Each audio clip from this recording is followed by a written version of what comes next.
there was a lot of good people that voted for Trump on a single issue, and that was abortion. And from my understanding, this is a democratic country. Instead of talking about stacking up the courts with your side, your opinion, why not make this a democratic issue that's voted on in 2022 as a referendum, instead of having the politics between Republicans and Democrats for the next 20 years? Yeah. So constitutional amendment? Constitutional amendment. That's a possibility, and that's allowed for under our Constitution. But I would argue that when you have an election for president, you're also having a national referendum on every single one of these issues that we care about.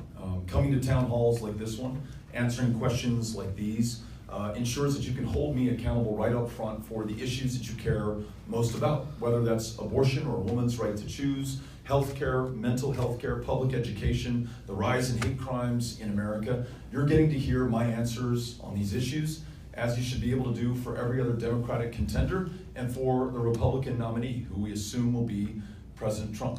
On this issue, I believe that it is a woman's right to choose and make her own decisions about her own body. And I respect that other people will feel differently about this issue. And their opinions on this, their beliefs, should be respected.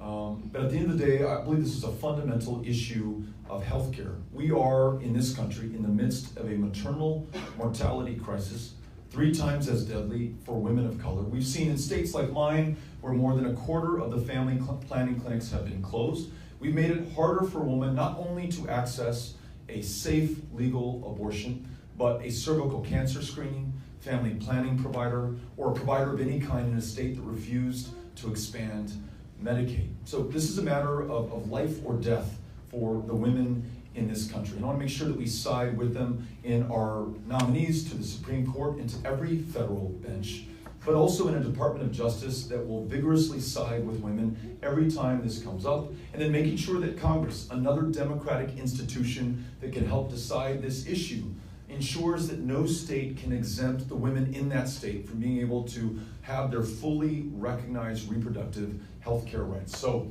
appreciate you asking the question, and yes, let's make sure that our democratic institutions reflect our values and our policy goals on this issue. Thanks.